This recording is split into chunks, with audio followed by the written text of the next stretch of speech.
कैसे हो आप लोग। आपका स्वागत है पोकेमॉन वर्ल्ड के एक और नए वीडियो में। आज हम बात करने वाले हैं top 8 as Pokemon should evolve. ये एक फैनमेड रैंकिंग वीडियो होने वाली है। अपनी fan made ranking list comment box में कमेंट कर दीजिए। चलते हैं वीडियो की तरफ को। वीडियो में 8 नंबर की तरफ है ओशोवॉट।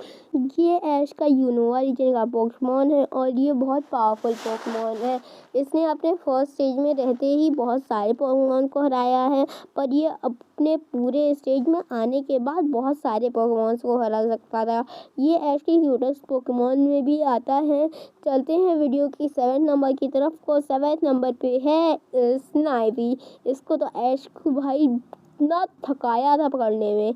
ये भी ऐश की यूनोवा रीजन के पोकेमॉन है। इसको पकड़ने में ऐश की पूरी हालत ख़राब हुई थी कि ऐश को 3 बार नहीं पकड़ पाया था। 3 बार ऐश ने ट्राई की इसको पकड़ने की और चौथी बार में तो इसको पकड़ लिया ऐश ने, नहीं तो ये पकड़ में ही नहीं आ रही थी। और ये इतनी पावरफुल पोकेमॉन है कि इसने अपने फर्स्ट स्टेज में रह के अपने लास्ट स्टेज को हराया है। रोज इसने अपने लास्ट स्टेज को हराया है जिसका नाम है सरपीरियर। इसने ऐश के एस पोकेमॉन पिकाचू तक को हरा रखा है। और ये अगर फुल्ली इवॉल्व हो जाती थी, ये बहुत ज़्यादा पावरफुल हो जाती ऐश की टीम में, और तब यूनोवा रीजन में ऐश जीतता, पक्का ही जीतता। चलते हैं 6 नंबर की तरफ पे। 6 नंबर पे है कॉर्फिश, ऐश का जोटो रीजन का पोकेमॉन। ये ऐश का बहुत अच्छा पोकेमॉन है और बहुत पावरफुल भी पोकेमॉन है। अगर क्रैबिक किंगलर में इवॉल्व ना होता तो इसका क्रैब पोकेमॉन का अवार्ड जाता सिर्फ कॉर्फिश को। ये बहुत पावरफुल पोकेमॉन है ऐश का। अगर ये इवॉल्व हो जाता तो बहुत पावरफुल बन जाता।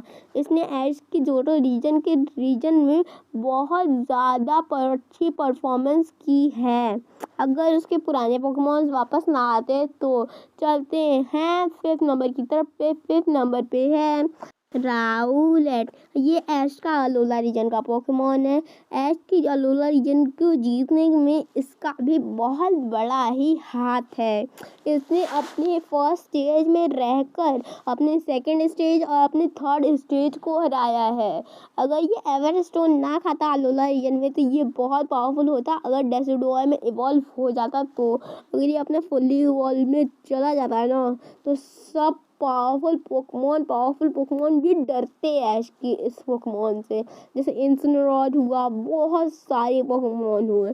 ये ऐश का लीफ पोकेमॉन में सबसे पावरफुल पोकेमॉन हो जाता। राउलेट अलोला रीजन के लेक लीग बैटल में सो भी गया था, जैसे चार्जार्ड सो गया था जोटो रीजन के लीग बैटल में। चार्जार्ड ने जैसे ऐश को धोखा दिया था और ऐश को निकाल दिया गया था जोटो रीजन की लीग से, पर ऐश को राउलेट ने धोखा नहीं दिया। ऐश ने जाके राउलेट से बोला प्लीज़ मेरे लिए बैटल करो, और राउलेट रेडी हो गया बैटल करने के लिए। तो चलते हैं 4th नंबर की तरफ को। 4th नंबर पे है ऐश का ब्यूजल। ये ऐश का सिनो रीजन का बहुत पावरफुल पोकेमॉन है और वाटर टाइप में भी ऐश का बहुत पावरफुल पोकेमॉन है।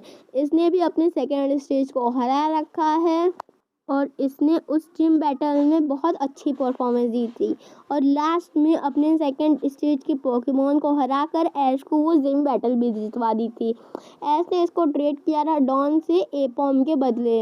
एपॉम को ऐश ने डॉन को दे दिया था कि उसे बैटल नहीं पसंद थी और उसे पोकेमॉन शोज पसंद थे और ब्यूजल को बैटल पसंद थी, इसलिए ऐश ने ट्रेड कर लिया था डॉन से ब्यूजल को।